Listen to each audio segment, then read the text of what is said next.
हरे कृष्णा, राधे राधे। आप सबका स्वागत है हमारे किशु गंगवार के चैनल में। आप सब अंत तक बने रहिए हमारी वीडियो में।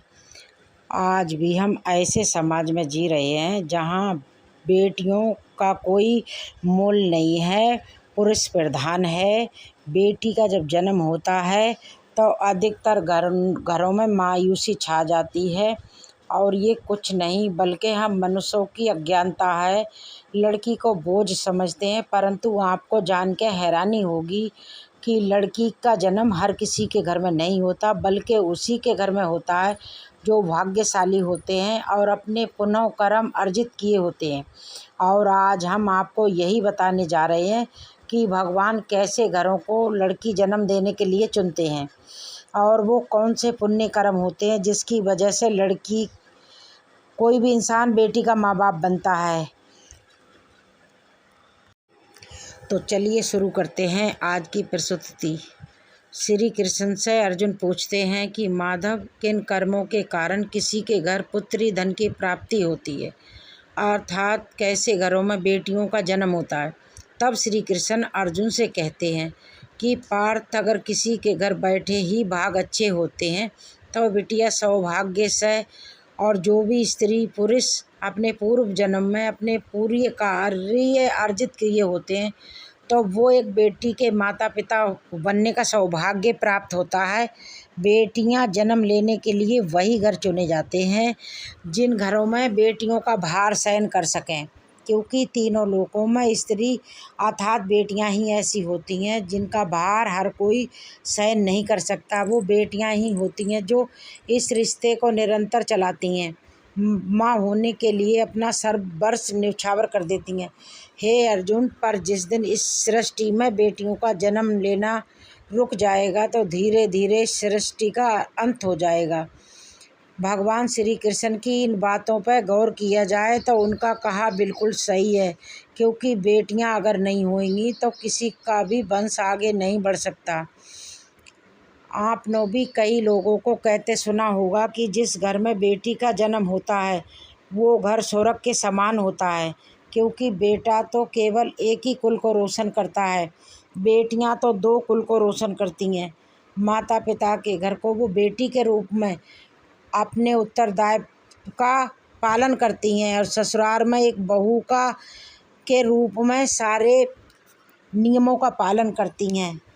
आजकल आप सुनते ही हो, बेटियां बहू परिवार में किसी के मर जाने पर उसका पिंडदान नहीं कर सकती, लेकिन ये बिल्कुल सही नहीं है, क्योंकि रामायण में बताया गया है कि प्रभु श्री राम के पिता राजा दशरथ की मृत्यु हो गई थी तो माता सीता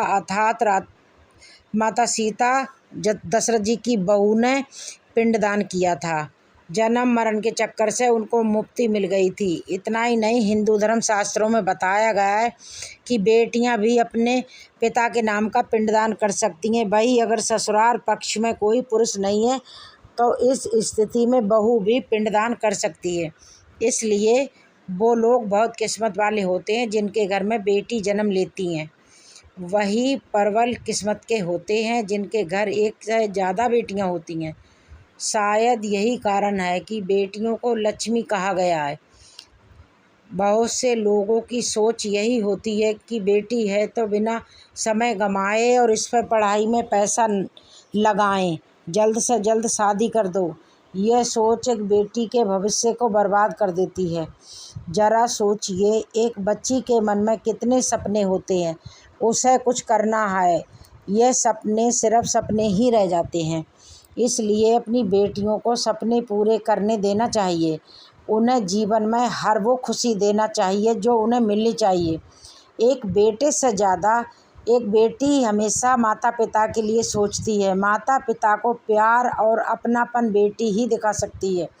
बेटी के जन्म एक जश्न की तरह मनाना चाहिए। माता पिता को बेटी को हमेशा एहसास दिलाना चाहिए कितनी खास ये बेटी है। बेटी कभी बाप पर बोझ नहीं होती, वो सिर्फ अपनी और अपने परिवार की किस्मत बनाने के लिए जन्म लेती है।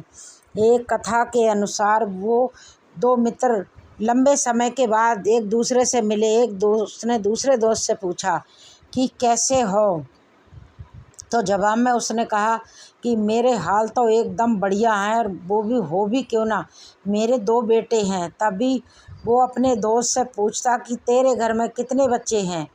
दोस्त खुशी के साथ बताता है कि मेरे घर में 2 बेटियां हैं। उसका दोस्त भगवान का शुक्रिया अदा करता हुआ कहता है कि मैं धन्य हूँ, मेरे घर बेटी नहीं है।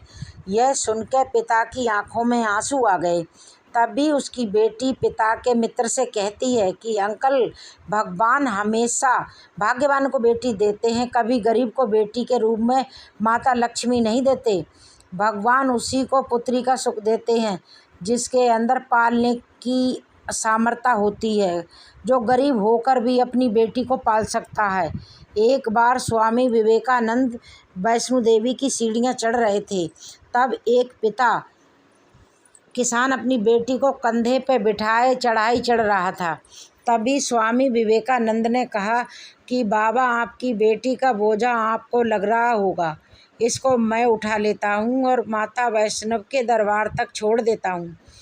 सबके सामने स्वामी विवेकानंद से कहा कि बेटी कभी भी बाप के कंधे पर बोझ नहीं होती है। बेटियां अगर बाप के कंधे पर हों तो वो हर बोझ को हल्का कर देती हैं।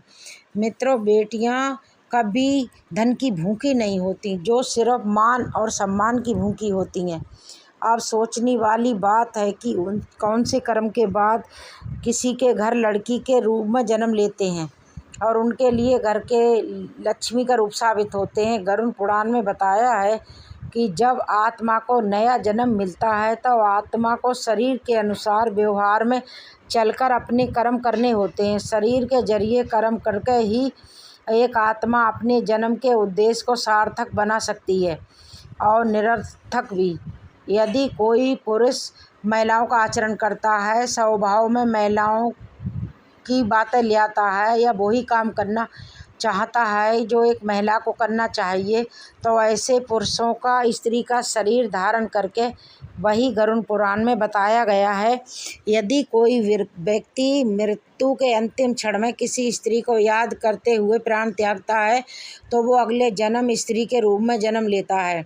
वही अगर वो अंतिम क्षण में परमेश्वर को याद करता है तो वो मुक्ति के मार्ग पे चला जाता है। अगर यह वीडियो आपको पसंद आई हो तो हमारी वीडियो को लाइक और शेयर करें।